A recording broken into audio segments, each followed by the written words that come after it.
Recientemente la prensa ha publicado que Vladimiro Montesinos se afilió al partido político Por Amor al Perú, el cual, según la prensa, es liderado por Raúl Mendiola, ex integrante de Unión por el Perú y Perú Posible, y su personero principal es Willy Quintanilla, quien defendió la inscripción de Montesinos Torres diciendo: es un ciudadano común y corriente que puede participar como parte de sus derechos civiles. Como afiliado, tiene todo el derecho, al igual que cualquier ciudadano, de unirse a una agrupación política. Todas las fuentes periodísticas y bibliográficas que usaremos te las dejo en la caja de la descripción del video. Después de esta noticia, las redes sociales se inundaron de clips de Vladimiro Montesinos alias el Doc o el Tío Vladi, comparando su figura con villanos memorables o antihéroes como Tony Montana, Tommy Vercetti, Punisher, Homelander y Walter White. Comparaciones que ciertamente romantizan de alguna manera a Montesinos. ¿Qué es romantizar? Según Carlos Javier Blanco, no es otra cosa que una potenciación cualitativa. La parte interior del ser se identifica a través de esta operación con la parte superior. De igual forma, nosotros mismos representamos una serie de potencias cualitativas del mismo tipo. En el mismo instante en que yo atribuyo a lo vulgar un significado sublime, lo convierto en romántico, y cuando doy a lo común una apariencia misteriosa,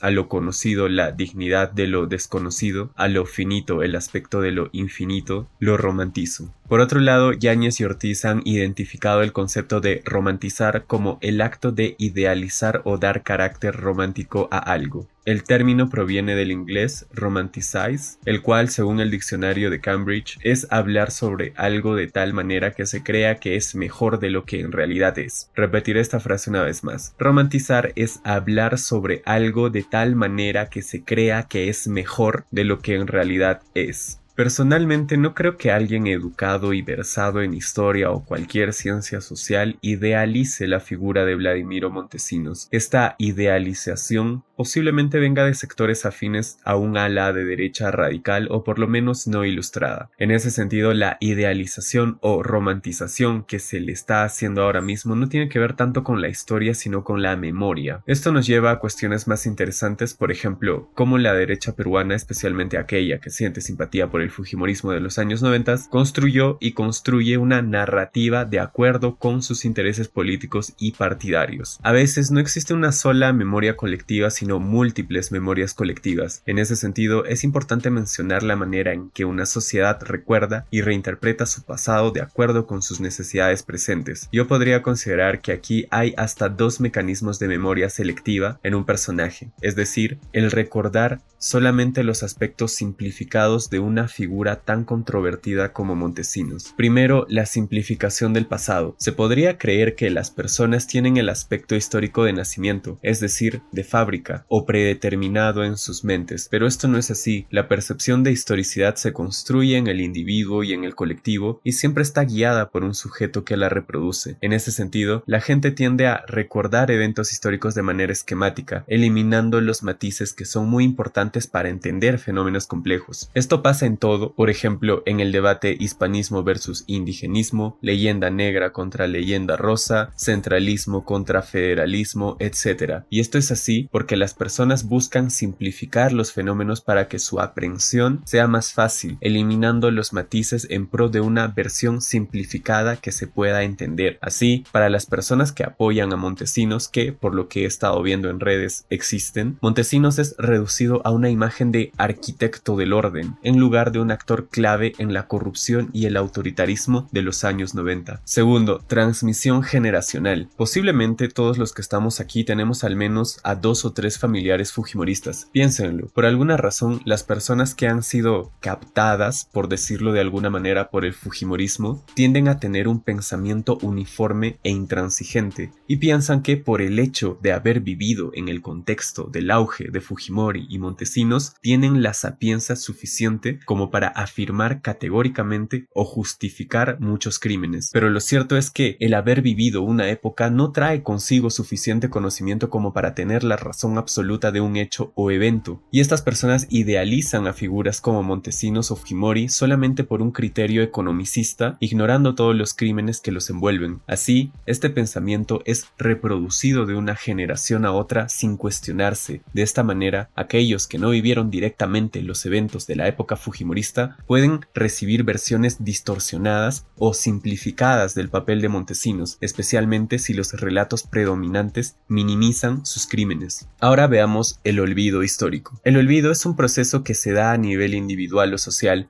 Los fujimoristas se han empeñado en deslindar la figura de su líder Alberto Fujimori de la de Montesinos, generando acepciones como fujimorismo que se diferencian del montesinismo. Esto se notó hace mucho tiempo por sectores de oposición, quienes irónicamente juntaron los términos en uno solo, fujimontesinismo. De esta manera, existen sectores dentro de la derecha peruana que buscan realizar una revisión y reinterpretación histórica, como por ejemplo cuando sacaron esos cómics en el Congreso de la República simplificando la historia de la Constitución de 1993. En ese sentido, podría decirse que en la actualidad posiblemente existen sectores que justificarían, como ya se ha visto en el pasado, el rol de Montesinos como un mal necesario para la estabilidad del país. ¿Por qué entonces surgen estas comparaciones con villanos o antihéroes? Quizás se deba a que ya ha pasado mucho tiempo. Los 90s fueron hace 35 años y el desgaste del impacto emocional se ha ido diluyendo con el tiempo. Tú, yo y los que vivimos en ese tiempo sabemos quién es Vladimiro Montesinos, cómo la prensa chicha y los demás medios de comunicación nos mentían en la cara y demás, pero los más jóvenes son vulnerables por las razones que ya expuse anteriormente. En ese sentido, podríamos decir que la indignación por los crímenes de Montesinos se ha debilitado con el tiempo, especialmente cuando en el Perú emergieron nuevas crisis que desplazaron el enfoque hacia otros problemas. Ahora desplacemos esto a la fragmentación de la verdad en la era digital. Como ya hemos discutido anteriormente, la era digital ha transformado y trastornado la manera en la que las personas se relacionan y en cómo las sociedades se construyen y tienen acceso a lo que se diría que es la verdad. Esto ya ha sido analizado por los teóricos de la posverdad como Lee McEntire. En la era digital, ciertamente existe una especie de proliferación y esparcimiento de un discurso de todo tipo, en este caso histórico, en redes sociales, los cuales permiten a las personas creer cualquier cochinada que ven a través de la pantalla y que se presentan como versiones alternativas de la historia que capturan fácilmente la atención, no porque estas versiones alternativas tengan criterios científicos para desarrollarse o dudar de una versión oficial, sino porque confirman sesgos y creencias ya establecidas en las personas. Entonces puedes preguntarte, ¿por qué debería creerte a ti y no a los otros? Porque yo utilizo y he utilizado una serie de métodos y técnicas para aprender todo lo que te estoy transmitiendo aquí. Toda la bibliografía que siempre te dejo en la caja de la descripción del video, yo ya la he leído de punta a cabo. Además, utilizo métodos cutting edge o innovadores como el uso de inteligencia artificial, Semantic Scholar, SciSpace y Consensus, todo para mejorar la sintaxis de estos guiones que convierto en videos para que no tengas dificultad en entender todo lo que trato de decirte, porque, y esto es difícil de reconocer para mí, mi redacción es perfectible y tiende a la subordinación de oraciones y al excesivo uso de adverbios, como te habrás dado cuenta si me sigues desde hace tiempo. Y tampoco tengo la virtud de la dicción y la improvisación como para decirte todo esto en un video en vivo, y es por eso por lo que yo no hago en vivos en YouTube. Yo no te ofrezco la verdad absoluta o la revelación de dogmas. Lo que yo te ofrezco es reflexión y análisis. No te digo, esta es la verdad. ¿A dónde quiero llegar con esto?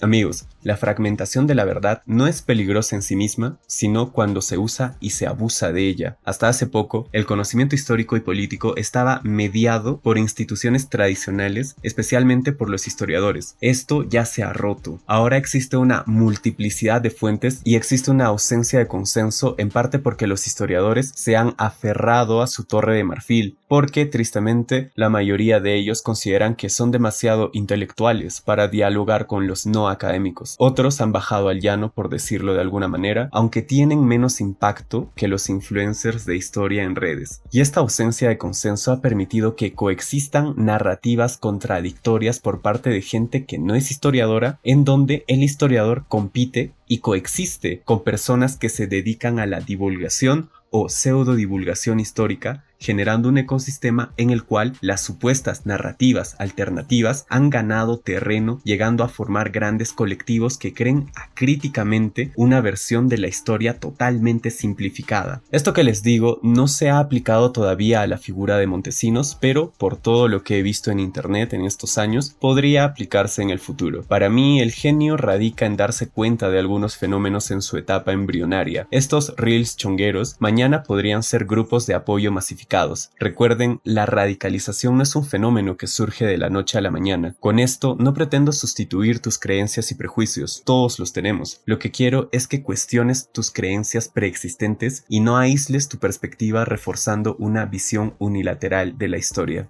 Hasta la próxima.